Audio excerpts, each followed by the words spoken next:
Assalamualaikum warahmatullahi wabarakatuh. Yang saya hormati Bapak Suherman selaku Ketua Sidang, Ibu Solatia selaku Sekretaris Sidang, dan Ibu Umi Mardiati selaku penguji ahli. Perkenalkan, saya Jeffrey dengan nomor identitas mahasiswa 8215161588. Di sini saya ingin mempresentasikan usulan proposal penelitian dengan judul Pengaruh Return on Equity, Book Value per Share, dan volume perdagangan saham terhadap return saham perusahaan sektor pertambangan batubara yang terdaftar di Bursa Efek Indonesia periode 2013 hingga 2018. Dengan dosen pembimbing Bapak Edo Siregar dan Ibu Destria Kurnianti. Pendahuluan. Yang pertama, latar belakang. Investor melakukan investasi dengan harapan mampu mendapatkan tingkat pengembalian yang diharapkan, yang disebut dengan return saham. Untuk menganalisa return saham tersebut, perlunya pertimbangan dengan analisa fundamental dan analisa teknikal dalam mengukur resiko dalam investasi tersebut. Untuk analisa fundamental, di sini saya menggunakan variabel rasio profitabilitas dengan indikator return on equity dan penilaian pasar dengan indikator book value per share. Sedangkan analisa teknikal, saya menggunakan variabel volume perdagangan saham. Untuk mendapatkan tingkat pengembalian dari investasi, ROE dianggap memiliki pengaruh yang besar terhadap return saham tersebut. Book value per share dijelaskan sebagai nilai buku suatu saham, sehingga book value per share juga dianggap berpengaruh terhadap return saham. Tingkat volume perdagangan saham yang tinggi berarti saham tersebut diminati oleh pasar, sehingga dianggap akan mempengaruhi kenaikan return saham. Namun, terdapat perbedaan hasil penelitian terdahulu dari masing-masing variabel. Yang pertama tadi, pengaruh return on equity terhadap return saham. Penelitian yang dilakukan oleh Yesi Shahiman pada tahun 2015 menghasilkan kesimpulan bahwasanya return on equity memiliki pengaruh positif dan signifikan terhadap return saham. Penelitian ini sejalan dengan penelitian yang dilakukan oleh Martani et al. Pada tahun 2009. Namun penelitian ini berbanding terbalik atau bertentangan dengan penelitian yang dilakukan oleh Arianti dan Mawardi pada tahun 2016. Dan juga penelitian yang dilakukan oleh Riyadi dan Sujana pada tahun 2014 menghasilkan bahwasanya return on equity berpengaruh negatif dan signifikan terhadap return saham. Untuk variabel book value per share terhadap return saham, penelitian yang dilakukan oleh Yesi Shahiman menghasilkan kesimpulan bahwasanya book value per share memiliki pengaruh positif dan signifikan terhadap return saham. Penelitian ini sejalan dengan penelitian yang dilakukan oleh Natarsyah dan juga penelitian yang dilakukan oleh Suwardi. Namun penelitian ini bertentangan dengan penelitian yang dilakukan oleh David Wijaya tahun 2008, Sulistiandito dan Hakim pada tahun 2013, dan juga Mulia dan Nurdiana pada tahun 2010. Penelitian mereka menghasilkan bahwasanya book value per share tidak berpengaruh terhadap return saham. Volume perdagangan saham terhadap return saham, penelitian yang dilakukan oleh Rahmawati pada tahun 2019 sejalan dengan penelitian yang dilakukan oleh Mirza dan Nazir pada tahun 2011. Penelitian tersebut menghasilkan bahwasanya volume perdagangan saham berpengaruh positif dan signifikan terhadap return saham. Sedangkan penelitian yang dilakukan oleh Firmansyah dan Hadijono pada tahun 2016 menghasilkan volume perdagangan saham berpengaruh negatif terhadap return saham. Maka dari itu saya rasa perlu dilaksanakannya penelitian ini. Berdasarkan latar belakang tersebut, maka didapatkan rumusan masalah. Yang pertama yaitu bagaimana pengaruh ROE terhadap return saham, yang kedua bagaimana pengaruh book value per share terhadap return saham, dan bagaimana pengaruh volume perdagangan saham terhadap return saham pada perusahaan batubara yang terdaftar di Bursa Efek Indonesia periode 2013 hingga 2018. Adapun tujuan dari penelitian ini yaitu Yang pertama, menganalisis pengaruh ROE terhadap return saham, menganalisis pengaruh book value per share terhadap return saham, dan menganalisis pengaruh volume perdagangan saham terhadap return saham di perusahaan sektor pertambangan batubara yang terdaftar di Bursa Efek Indonesia periode 2013 hingga 2018. Sedangkan manfaat dari penelitian ini yang pertama bagi peneliti. Penelitian ini diharapkan dapat menambah ilmu pengetahuan dan mengembangkan wawasan dalam bidang analisis laporan keuangan dan pasar modal, khususnya terkait variabel return on equity, book value per share, dan volume perdagangan saham ini. Bagi perusahaan, penelitian ini diharapkan dapat bermanfaat untuk meningkatkan kinerja keuangan perusahaan dan dapat menciptakan strategi penciptaan nilai bagi para pemegang saham. Lalu bagi investor, diharapkan penelitian ini dapat bermanfaat sebagai pertimbangan dalam penentuan strategi investasi. Dan juga bagi penelitian lainnya, penelitian ini diharapkan dapat sebagai bahan referensi dan memperluas cakupan penelitian mereka. Bab 2. Kajian pustaka, kerangka penelitian, dan hipotesis. Kajian pustaka yang pertama, return saham. Return saham adalah keuntungan yang diperoleh dari kepemilikan saham atas investasi yang dilakukan.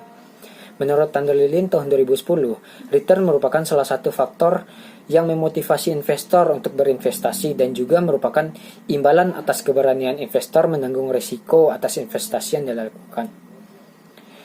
Return yang digunakan adalah sebagai variable dependent. Dan return yang diperhitungkan adalah yang berasal dari capital gain tanpa memperhitungkan dividen. Karena pada dasarnya dividen yang dibagikan nilainya lebih kecil dibandingkan capital gain. Selanjutnya return on equity. Return on equity merupakan indikator dari rasio profitabilitas. Menurut Sartono, profitabilitas merupakan salah satu indikator yang digunakan untuk mengukur kinerja keuangan perusahaan. Menurut Harahap, return on equity merupakan perbandingan antara laba bersih sesudah pajak dengan total ekuitas. Return on equity merupakan suatu pengukuran dari hasil atau income dari suatu perusahaan atas modal yang mereka investasikan di dalam perusahaan tersebut. Lalu book value per share. Book value per share merupakan salah satu indikator dari nilai pasar. Book value per share adalah angka per lembar saham yang berasal dari likuidasi perusahaan pada jumlah yang dilaporkan dalam neraca. Sehingga semakin tinggi book value per share merupakan semakin berhasil perusahaan menciptakan nilai bagi pasar, bagi pemegang saham. Begitu juga semakin kecil nilai book value per share, maka nilai pasar dari suatu saham dianggap semakin murah. Volume perdagangan saham. Menurut Mirza N. Nasir pada tahun 2011, volume perdagangan saham adalah banyaknya lembar saham suatu emiten yang diperjualbelikan di pasar modal pada periode tertentu dengan tingkat harga yang disepakati oleh penjual dan pembeli saham. Kinerja suatu saham dapat diukur dengan volume perdagangan saham. Semakin sering saham tersebut diperdagangkan, mengindikasikan bahwasanya saham tersebut aktif dan diminati oleh para investor. Volume perdagangan ini sering dijadikan tolak ukur untuk mempelajari informasi dan dampak dari berbagai kejadian. Perhitungan volume perdagangan saham dilakukan dengan membandingkan jumlah saham perusahaan yang beredar yang diperdagangkan dalam suatu periode tertentu dengan seluruh jumlah saham perusahaan yang beredar pada kurun waktu yang sama. Biasanya disebut juga dengan trading volume activity. Model penelitian pada kali ini menggunakan 3 variabel X dan 1 variabel Y. ROE sebagai variabel X1, BVPS sebagai X2, dan volume perdagangan saham sebagai X3, dan return saham sebagai variabel Y. Berdasarkan penelitian terdahulu, maka yang saya ambil sebagai hipotesis yang pertama adalah ROE berpengaruh positif signifikan terhadap return saham. Book value per share berpengaruh positif dan signifikan terhadap return saham, dan volume perdagangan saham berpengaruh positif terhadap return saham pada perusahaan pertambangan batubara yang terdaftar di Bursa Efek Indonesia periode 2013 hingga 2018. Bab 3. Objek dan metodologi penelitian. Objek penelitian yaitu perusahaan batu bara yang terdaftar di Bursa Efek Indonesia pada tahun 2013 hingga 2018. Faktor-faktor yang akan diteliti yaitu return on equity, book value per share, dan volume perdagangan saham, serta bagaimana hubungannya terhadap return saham. Operasionalisasi variabel penelitian. Untuk variabel return saham menggunakan proksi perbandingan selisih harga periode saat ini dengan harga sebelumnya dibagi dengan harga saham periode sebelumnya. Untuk variabel return on equity menggunakan proksi laba bersih per saham ekuitas dikali 100%, sedangkan book value per share menggunakan proksi total ekuitas dibagi dengan jumlah saham beredar. Volume perdagangan saham menggunakan proksi trading value activity, yaitu jumlah saham perusahaan yang diperdagangkan pada tahun T dibagi dengan jumlah saham perusahaan yang beredar pada tahun T. Metode pengumpulan data. Pada penelitian ini digunakan data sekunder yang diperoleh dari website resmi Bursa Efek Indonesia, yaitu www.idx.co.id, berupa laporan tahunan atau annual report dan laporan keuangan atau financial report perusahaan sektor pertambangan batubara tahun 2013 hingga 2018. Sedangkan teknik penentuan populasi dan sampel.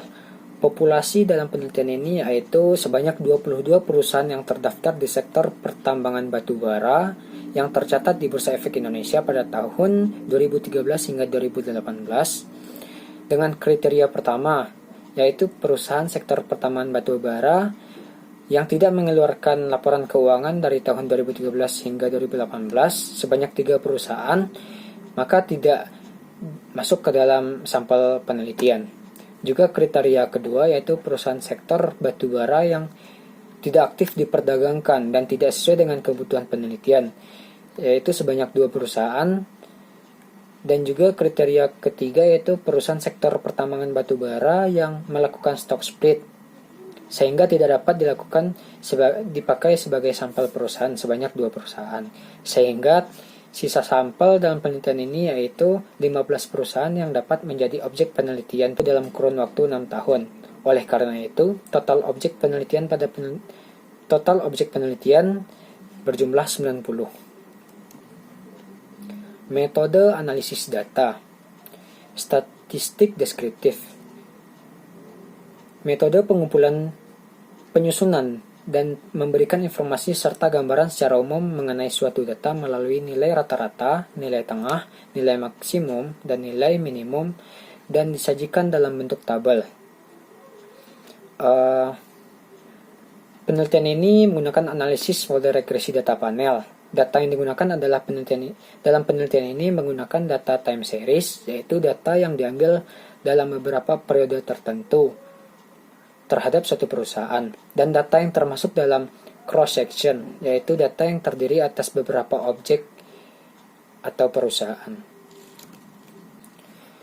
Analisis model regresi data panel. Di sini kita akan mengambil 1 dari 3 model regresi. Model regresi yang pertama yaitu model common effect model, yaitu tidak memperhatikan data antara individu dan waktu karena diasumsikan sama. Lalu ada fixed effects model. Dalam model ini diasumsikan bahwasanya individu dan perusahaan memiliki intercept yang berbeda tetapi memiliki slope regresi yang sama.